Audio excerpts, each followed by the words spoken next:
Car రెంట్‌కి తీసుకుని సరదాగా బయటకు వెళ్ళాలనుకుంటున్నారా? అయితే వెంటనే ఈ నెంబర్‌కి కాల్ చేయండి. నమస్తే, వెల్కమ్ టు సుమన్ టీవీ. ప్రస్తుతం మనతో పాటు ఉన్నారు ఫ్యామిలీ కౌన్సిలర్ రజనీ రమ్మ గారు. నమస్తే మ్యామ్. నమస్తే నవీన. మ్యామ్, ఒక పదం ఉంది కదా, ఏ వయసులో జరగాల్సింది ఆ వయసులో జరగాలి అంటారు.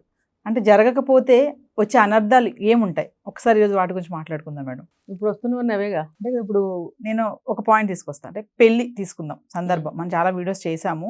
పెళ్ళే తీసుకుంటే, పెళ్ళి అనేది కరెక్ట్ ఏజ్లో జరగకపోతే వచ్చే ప్రాబ్లమ్స్ ఏముంటాయి? అంటే సొసైటీ పరంగా కానీ, ఆడపిల్లలకే కానీ, అటు అబ్బాయిలకే కానీ ఎలా ఉంటుందంట? ఇప్పుడు చదువులు ఎటు ఇంపార్టెంట్, అలా అని చెప్పి టీనేజ్లో పెళ్ళిళ్ళని మనం చెప్పం. చదువు ఇంపార్టెంట్ కాబట్టి గ్రాడ్యుయేషన్. ఇప్పుడు పాత రోజుల్లో ఏం చేసేవారు, డిగ్రీలోకి రాగానే సంబంధాలు చుట్టం మొదలు పెట్టేవారు. ఎందుకంటే ఒక మంచి సంబంధం సెట్ చేయాలంటే టైం పడుతుంది, తొందరపడకూడదు. ఆడపిల్లకి పెళ్లి చేసేటప్పుడు తొందర అస్సలు పడద్దు. అందుకనే డిగ్రీలోకి రాగానే స్టార్ట్ చేసేవారు. ఆ 2-3 ఏళ్లలో మంచిగా ఎవరు బాగున్నారో, అన్ని స్థితిగతులు, ఆ అబ్బాయి ఎలాంటి వాడు, వాళ్ళ పేరెంట్స్ ఎలాంటి వాళ్ళు, ఇవన్నీ చూసి సెట్ చేయడానికి అంత టైం పట్టేది. ఈ లోపల చదువు కంప్లీట్ అయ్యేది. చదువు అవ్వగానే 21 ఆ టైంకి చేసేసేవారు పెళ్ళి. ఇప్పుడు అలా లేదు కదా. ఇష్టం వచ్చినప్పుడు అన్నీ అయిపోయాక కొంచెం ముసలితనం ఇంకా మీద పడుతుంది అనగా చేసుకుంటున్నారు. అన్నీ అయిపోయాక అప్పటికి అన్నీ అయిపోతాయి. అన్నీ అయిపోతాయి, అన్ని అనుభవాలు వచ్చేస్తాయి. ఏంటంటే పెద్దవాళ్ళు అయిపోతారు కదా. వాళ్ళు ఏంటంటే అన్ని పెద్ద పెద్ద విషయాలు చెప్తుంటారు. నీకేం తెలీదు, ఇది ఇలా చేయాలి, అది అలా చేయాలి, నువ్వు ఇలా చేస్తే పాడైపోతావు, ఇలా చేస్తే నువ్వు బాగుపడతావు అంటని చెప్పడం మొదలు పెడతారు. ఎందుకంటే అన్ని డక్కా మొక్కలు తిని అనుభవాలు సంపాదించారు కాబట్టి ఇక వాళ్ళకి మనం చెప్పడానికి ఏం మిగలవు. అవును, వాళ్ళే చెప్తుంటారు, పెద్దవాళ్ళు అయిపోయారు కదా అన్ని విధాలు. ఇంకా చెప్పాలంటే ఇంకా మనకన్నా ముందు వాళ్ళు అనుభవజ్ఞులు అయిపోయారు అన్నిట్లో. కాబట్టి వాళ్ళు బాగా చెప్పగలుగుతున్నారు. ఆ స్టేజ్ ఆ వయసు వచ్చిన తర్వాత, జుట్టు మెరిచిన తర్వాత పెళ్ళిళ్ళు చేసుకుంటున్నారు. అఫ్కోర్స్ జుట్టు ఇంకా చిన్న వయసులో 25 మెరుస్తున్నాయని వేరే విషయం. ఈ సందర్భంగా చెప్పాలంటే జుట్లు మెరిసిపోయిన తర్వాత పెళ్ళిళ్ళు చేసుకుంటున్నారు. ఒకప్పుడు ఏంటంటే ఆ సమయానికి ఆ చేయటం వల్ల ఏ టైంకి ఆ పని అంటే 20 సంవత్సరాల వరకు చదువు, ఆ తర్వాత జ్ఞానం వస్తుంది, ఒక మెచ్యూరిటీ వస్తుంది, మేజర్లు అవుతారు. అప్పుడు వాళ్ళకి అన్నీ తెలిసే వయసు అని చెప్పే కదా గవర్నమెంట్ కూడా నిర్ణయించింది 21 అని చెప్పి. సో ఆ వయసుకి పెళ్లి చేయటం అనేది మంచి సమయం. శారీరకంగా కానీ, మెంటల్గా కానీ అన్ని విధాల చక్కగా చదువు అబ్బుతుంది. ఇంట్లో తల్లిదండ్రులు చెప్పిన మాట వింటూ పెరుగుతూ ఉన్న వాతావరణంలో ఉంటారు. కాబట్టి ఈ వాతావరణంలోంచి వెంటనే అత్తగారిల్లు అనేటువంటి ఒక వాతావరణంలోకి వెళ్ళడము, ఆ ఇల్లు కూడా మనదే అని అనుకోవడం, ఇంకా అంటే అవతల నుంచి వేరే కష్టాలు వస్తే మనం చెప్పలేం. ఈ విధంగా ఇటువైపు నుంచి మాట్లాడాలంటే మాత్రం ఇలాగా. సో ఇలా చేయటం వల్ల అన్ని సజావుగా ఉండేవి. తర్వాత ఆలోచనలు వక్రదారి పట్టేవి కాదు, బుద్ధులు కూడా వక్రదారి పట్టేవి కాదు. అన్నీ కూడా సక్రమంగా ఆలోచించడానికి అలవాటు పడి ఉండేవారు. ఇంట్లో కూడా అలా పెంచుతారు కాబట్టి. ఇప్పుడు ఎలా ఉంది చూస్తున్నారు కదా, అంతా ఇప్పుడు బయటకు వచ్చాడు. అసలు ఫస్ట్ ఆఫ్ ఆల్ బయటకు వచ్చాడు. ఇంకా దానికన్నా ముందు హాస్టల్స్లో చదువుతున్నారు చాలామంది. హాస్టల్స్లో చదవడము, జాబులు రావడం, బయటకు వెళ్ళిపోవడం. ఇంకా వాళ్ళకి తల్లిదండ్రులు చెప్పే అవకాశాలు తక్కువే ఉంటున్నాయి. ఒకవేళ ఎలాగోలా పట్టుకుని చెప్తే వీళ్ళు వినే ఛాన్సు తక్కువ ఉంటుంది. ఒకవేళ విన్నా అక్కడ వరకే సరిపోతుంది. బయటకు వచ్చేటప్పటికి అవి వాళ్ళు అలాగే చెప్తారులే అని వాళ్ళ ప్రకారం వాళ్ళు చేసుకుంటున్నారు. అదేంటని తల్లిదండ్రులు క్వశ్చన్ చేస్తే అక్కడ సెట్ అవ్వవు మీరు చెప్పేవి అని అంటున్నారు. అంటే అక్కడ ఎక్కడ సెట్ అవ్వవు? నువ్వు ఒక సాఫ్ట్వేర్ జాబ్ చేస్తున్నావు, ఇంట్లో మనం చెప్పే సాంప్రదాయాలు అక్కడ సెట్ అవ్వవు. అసలు ఆ సందర్భంగా చెప్పరు. మరి నువ్వెందుకు ఏది చెప్పినా అక్కడ సెట్ అవ్వదు అంటావు? ఒక డ్రెస్ కోడ్ చెప్పామనుకో, డ్రెస్ ఇలా ఉండాలమ్మంటే అక్కడ సెట్ అవ్వదు. పోనీ హెయిర్ స్టైల్ ఇలా పెట్టుకోమంటే అక్కడ సెట్ అవ్వదు. ఇంకోటి చెప్పామంటే అక్కడ సెట్ అవ్వదు. ఒక టిఫిన్ బాక్స్ పెట్టిస్తే అక్కడ సెట్ అవ్వదు. అంటే ఇవేవి ఉద్యోగం చేసేవాళ్ళు మనుషుల్లాగా బ్రతకూడదని చెప్తున్నారు అక్కడ. అందుకని సెట్ అవ్వదా? అంటే తల్లిదండ్రులు చెప్పి చూస్తారు, వదిలేస్తారు. తర్వాత ఏమోలే అక్కడ సెట్ అవ్వదంట, మనకెందుకులే. ఇప్పుడు చూస్తున్నాం కదా, గాజులు వేసుకోమంటే అక్కడ కుదరదు, పట్టీలు పెట్టుకోమంటే కుదరదు, కాలు మట్టెలు పెట్టుకోమంటే కుదరదు. మరి ఎనీథింగ్ మీరు ఇంకా అర్థం చేసుకోండి, ఏది సెట్. ఉద్యోగంలో చేతి ఇవన్నీ తీసేయమంటున్నారా? బోడి బొమ్మల్లాగా వెళ్ళమంటున్నారా? ఇప్పుడు ఏమవుతుందంటే అక్కడ ఇంకొక రాంగ్ స్టెప్, ఇలాంటి వాళ్ళని చూసి అబ్బాయిలు కూడా పెళ్ళిళ్ళు అవ్వలేదేమో అనుకునే ఛాన్స్ కూడా ఉంది కదా. వాళ్ళు ట్రై చేస్తూ ఉంటారు ఈ అమ్మాయిలకి. వీళ్ళేంటి పెళ్ళైన అమ్మాయిల్లాగా కనిపించడానికి ఇష్టపడరు. అవును, నువ్వు లవ్ చేస్తావో లేకపోతే ఇంట్లో మ్యాచ్ చూసి పెళ్లి చేస్తారో, పెళ్ళి అయిన తర్వాత నువ్వు యాక్సెప్ట్ చేసి ఒక వైవాహిక జీవితం మొదలుపెట్టిన తర్వాత, లీడ్ చేస్తున్న తర్వాత పెళ్లి కాని అమ్మాయిలాగా కనపడాలని ఎందుకు అనుకుంటున్నావు? చిన్న వయసు అమ్మాయిలాగా కనిపించాలని కూడా తప్పులేదు. పెళ్లి కాని అమ్మాయిలాగా కనిపించాలని నువ్వు ఎందుకు అనుకుంటున్నావు అంటే ఇంకో పెళ్లి చేసుకోవాలనుకుంటున్నావా, లేదా ఇంకొకరితో లవ్లో ఒకరితో కాదు, ఎంతమంది ట్రై చేస్తారు ఒక పెళ్లి కాని అమ్మాయికి? అంతమందితో నువ్వు మళ్ళీ ట్రై చేయించుకోవాలని అనుకుంటున్నావా? పెళ్ళైన అమ్మాయిలాగా కనిపించడానికి మాత్రమే ట్రై చేయాలి. అప్పుడు ఎవరు నీ మీద కన్ను వేయడం, చెయ్యి వేయడం, వెకిలి మాటలు మాట్లాడటం ఇలాంటివి జరగవు. ఇంకా నీకు ఒక గౌరవం సమాజంలో. పెళ్ళైన అమ్మాయిరా మనకి ఎందుకు లేని పక్కకి వెళ్తారు, ఖచ్చితంగా వెళ్తారు. పెళ్లిగాని అమ్మాయిల మీదే ట్రై చేస్తారు. ఎప్పుడైతే పెళ్ళైన అమ్మాయి ఇటువంటి ప్రయత్నాలు చేస్తుందో అప్పుడు ఖచ్చితంగా అవతలాడు పెళ్ళైన అమ్మాయి అని తెలిసినా కూడా తను ప్రయత్నిస్తాడు. ఇవన్నీ జరుగుతున్నాయి. అందుకని ఈ ఆలోచనలు దేనికి వస్తున్నాయి? వయసులు ముదిరిపోయి రాష్ట్రాలు దాటి ఊళ్ళు దాటి బయటకు వస్తుంటే జరుగుతున్నాయి. అంటే ఏ వయసులో జరగాల్సింది ఆ వయసులో జరగాలి. ఎక్కడ ఉండేవాళ్ళు అక్కడ ఉండాలి. ఉద్యోగాల మీద ఎక్కడికైనా వెళ్తే మాత్రం మీరు మారిపోతారా? మీరు మారిపోయే బుద్ధి ఉన్న వాళ్ళైతే మీరు ఊరు దాటి వెళ్ళకండి, మీరు ఇక్కడే ఉండండి. ఎందుకంటే మీ బ్రతుకులు బాగుంటాయి. ఏదో ఉద్యోగం వచ్చిందని చెప్పి ఏళ్ళు దాటి వెళ్ళిపోతున్నారు, మీ బుద్ధులు కూడా అలాగే వెళ్ళిపోతున్నాయి. దానివల్ల ఎవరికి నష్టం కలుగుతుంది? వీళ్ళకే. ఇప్పుడు పెళ్ళి అని మీరు అన్నారు కాబట్టి చెప్తున్నాను. ఒక వయసులో పెళ్ళి జరిగితే ఏమవుతుందంటే ఆరోగ్యం బాగుంటుంది. అంటే ఏంటి? జ్వరం రాకుండా, జలుబు రాకుండా నేను అనట్లేదు. ఆలోచనలు అది అన్ని మెంటల్గా కానీ ఫిజికల్గా కానీ మీరు చాలా ఆరోగ్యవంతంగా ఉంటారు. హెల్దీ వాతావరణం అనమాట అది. ఇప్పుడు చూడండి, ఒక మంచి ఫుడ్ తింటే మన కడుపులో వాతావరణం ఎంత హెల్దీగా అనిపిస్తుంది, ప్రశాంతంగా ఉంటుంది. అలాగే ఇది కూడా మీరు ఒక పద్ధతిగా ఉండాలి.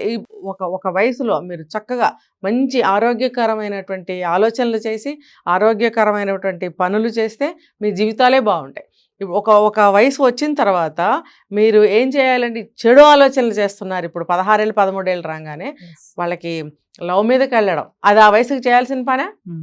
12 ఏళ్ళకి మొన్న ఒక అమ్మాయి చెప్పాను నేను, ఆ అమ్మాయి వయసు 15 అయితే 7 సంవత్సరాల నుంచి లవ్లో ఉంది. అంటే అప్పుడు ఆ అమ్మాయి వయసు ఎంత? 2వ క్లాసో 3వ క్లాసో చదువుతుందంట. అంటే ఆ వయసులో లవ్ ఏంటి అని అడిగినప్పుడు ఏమో నాకు తెలియదు, అట్లా వచ్చేసింది లవ్. నీకు 2వ క్లాస్లోనే 6 ఏళ్ళకో నీకు లవ్ కలిగిపోయింది, 7 ఏళ్ళకే. అంటే నీకు అది ఏంటో కూడా తెలియని, అర్థం కూడా తెలియని పరిస్థితిలో నువ్వు లవ్లో పడ్డానని చెప్తున్నావు. సరే అప్పుడు తెలియదు, ఇప్పుడు తెలుసుగా. ఏదో ఫ్రెండ్షిప్ చిన్నప్పటి నుంచి కలిసి పెరిగామని చెప్పచ్చు కదా. లేదు అంటే ఆ ఆలోచనలు అలా మారిపోతున్నాయి. అందుకని చెప్పి ఆ వయసులో తల్లిదండ్రులు ఏం చేయాలి? అది ఆ వయసుకి ఏం కావాలో అవే నేర్పుతూ ఉండాలి. చదవాలి అని నేర్పాలి. ఇంట్లో తల్లిదండ్రులు చుట్టూ తిరుగుతూ ఉండాలి, తల్లిదండ్రులతో మాట్లాడాలి, తల్లిదండ్రులతో కలిసి అన్ని పనులు చేయాలి, తల్లిదండ్రులతో కలిసి తిరగాలి. నలుగురు చుట్టాలు వస్తే నలుగురితో కలిసి కూర్చొని మాట్లాడాలి. మనం ఒక చోటకి వెళ్ళామంటే అందరం వెళ్ళినప్పుడు అందరితో మాట్లాడుకోవాలి. కొంతమంది పిల్లల్ని రానివ్వరు. పక్కన కూర్చో, అటు వెళ్ళి ఆడుకో, ఇటు రాకు, పెద్దవాళ్ళతో ఏంటి అదేంటి ఇదేంటి అని మాట్లాడుతుంటారు. సరే ఒకవేళ మాట్లాడుకోకూడని విషయాలు మాట్లాడుకుంటే పిల్లల్ని పక్కకు పంపించవచ్చు. కానీ మిగతా సందర్భాల్లో అన్ని అలవాటు చేస్తే కనుక వాళ్ళ ఆలోచనలు సక్రమంగా తిన్నగా ఉంటాయి. ఇప్పుడు నీకు 13 ఏళ్ళకి 16 ఏళ్ళకి లవ్ పెళ్లి చేసుకోవాలని ఆలోచనలు అప్పుడు రావు. ఎందుకంటే నువ్వు ఒక కుటుంబపరమైనటువంటి వాతావరణంలో ఒక సాంప్రదాయం అనే దాంట్లో నువ్వు పెరుగుతున్నావు. నేను ఇక్కడ సాంప్రదాయం అని కూడా చెప్పాలనుకోలేదు, పొరపాటున సాంప్రదాయం అని వచ్చింది. ఎందుకు అని అంటే సాంప్రదాయం అని అంటుంటే కాలుతుంది ఇప్పుడు పిల్లలకి, పెద్దవాళ్ళకి కూడా కాలుతుంది. ఏంటండి సాంప్రదాయం, తొక్కలో సాంప్రదాయం తీసి పక్కన పెట్టండి అంటున్నారు.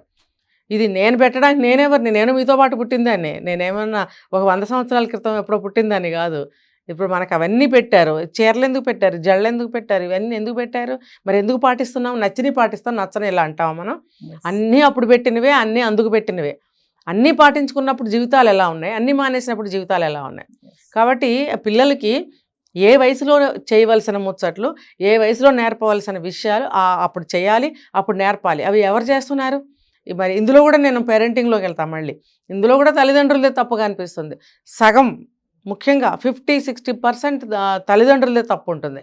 అన్నీ కూడా మీరు సక్రమంగా నడిపించిన తర్వాత కూడా వాళ్ళ తప్పుదారి పడితే పెద్ద అయిన తర్వాత ఒక 20-25 ఏళ్ళు వచ్చాక అది వీళ్ళ తప్పు కాదు. కానీ మన వంతు ప్రయత్నంగా మనం చెప్తూనే ఉండాలి. నేను చెప్పాను, నువ్వు ఎక్కడ ఎటువంటి వాతావరణంలోకి వెళ్ళినా కూడా మనం పెరిగినటువంటి విలువలు ఉంటాయి లోపల, ఆ విలువలు మిమ్మల్ని వెనక్కి లాక్కొస్తాయి. దానికి ఎవరు ఈ ప్రయత్నం చేయాలి? తల్లిదండ్రులు చేయాలి. మీరు నేర్పడమే మీ పని. నేర్చుకోనివ్వండి, మాననివ్వండి, చెప్తూనే ఉండండి. గాడిదల్లాగా ఇంత ఏం చెప్తాం? లేదు, మా అమ్మ మా నాన్న కూడా మాకేం చెప్పరు మా అమ్మ నాన్న కూడా మమ్మల్ని ఏం అనలేదు అనే స్థితికి వాళ్ళు రాకుండా ఉండాలంటే ఎన్నేళ్ళు వచ్చినా సరే పక్క నుంచి ఏదో ఒకటి చెప్తూ ఉండండి. అయ్యా వద్దురా, ఇటు వద్దులేరా, అది వద్దులేరా, చెయ్యరా, ఇది చెయ్యమ్మా అని అలా అంటూ ఉంటే ఎటువంటి వాతావరణంలో ఉన్నా కూడా వాళ్ళకి ఆ విలువలు అనేవి వెనక్కి లాక్కొస్తాయి. అమ్మ నాన్న ఎందుకో చెప్పారు వద్దని, ఎందుకులే అని లాస్ట్ మినిట్లో వెనక్కి వస్తారు వాళ్ళు. అందుకనే నేను చెప్తున్నా, ఏ వయసులో నేను ఒక వీడియోలో చెప్పా ఇది, 10 ఏళ్ల వయసులో, 14 ఏళ్ల వయసులో, 18 ఏళ్ల వయసులో, 25 ఏళ్ల వయసులో, ఏ వయసులో నేర్పాల్సిన ఆ వయసులో నేర్పితే ఏ వయసులో జరగాల్సిన ఆ వయసులో జరుగుతాయి.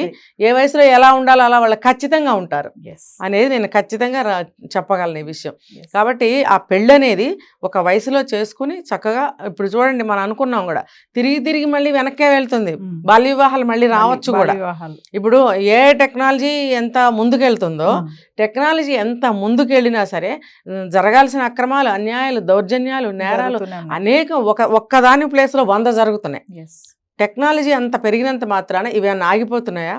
కాబట్టి మనం పక్క నుంచి మనం చేయాల్సింది మనం సక్రమంగా చేసుకుంటూ వెళ్తే అదేమవుతుందంటే మనం ఒక సాంప్రదాయపు పద్ధతిలో, సాంప్రదాయం అంటే మళ్ళీ చెప్తున్నా నేను, ఏదో 10 గజాలు చీరలు కట్టుకుని పెద్ద వాల్జళ్ళు వేసుకుని పూజలు చేసి ఇంట్లో అది ఇది అని నేను సాంప్రదాయం అది చెప్పట్లేదు. మనం ఎటువంటి మంచి వాతావరణంలో పెరుగుతూ ఉంటామో అలా అన్నమాట. అలా మంచి వాతావరణంలో ఉంటూ మంచి ఆలోచనలు చేస్తూ ఏ టెక్నాలజీని ఉపయోగించుకుంటే మన దేశం బాగోదండి, కనీసం మన ఇల్లు బాగోదండి, మన ఏడుపులు తగ్గుతాయి కదండి. ఎప్పుడు జరగాల్సింది అప్పుడు జరిగితే అంతే కదా, అనర్థాలు ఏమీ ఉండవు. నేను అదే చెప్తున్నా, మనం ఒక సాంప్రదాయపు వాతావరణంలో మనం కనుక మెయింటైన్ చేసుకుంటూ ఉన్నట్టయితే కనుక ఏ టెక్నాలజీ ఎంత ముందుకెళ్ళినా కూడా ఆ టెక్నాలజీని ఉపయోగించుకుంటూ మనం ఇంకా డెవలప్ అవుతాం. డెవలప్ అయినప్పుడు మన ఇల్లు బాగుంటుంది, మన ఊరు బాగుంటుంది, మన దేశం బాగుంటుంది, టెక్నాలజీ ఇంకా ముందుకు అభివృద్ధి చెందే అవకాశం కూడా ఉంటుంది. ఇప్పుడు వాళ్ళు భయపడుతున్నారు ఏమి డెవలప్ చేస్తే ఏమి ముంచుకొస్తుందో దేశానికి అని. ఇప్పుడు మొన్న ఒక అబ్బాయి ప్రేమించాడు ఆ అమ్మాయిని, ఏ టెక్నాలజీలో అమ్మాయిని, ఆ అబ్బాయి చనిపోయాడు. ఏమైంది మరి? ఆటోమేటిక్గా వాళ్ళు భయపడతారు కదా, దాన్ని డెవలపర్స్ అందరూ. మరి అటువంటి స్థితి రాకూడదు, అది టెక్నాలజీ పెరగాలి.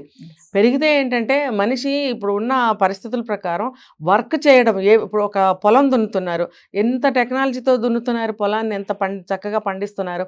పాతకాలం రైతులు ఎంత కష్టపడేవారు. ఇలా ప్రతి ఒక్కటి తీసుకుంటే టెక్నాలజీ పరంగా చాలా ఈజీ అయిందా లేదా? అలాగే ఏ విషయం తీసుకున్నా టెక్నాలజీ డెవలప్మెంట్ అనేది చాలా చాలా అవసరం. అది పెరగాలి, మనం ఇలాగే ఉండాలి. ఇలాగే ఉండి అటువంటి టెక్నాలజీని పెంచుకుంటే కనుక మనం అసలు సుఖశాంతులతో బ్రతుకుతాం. Thank you ma'am.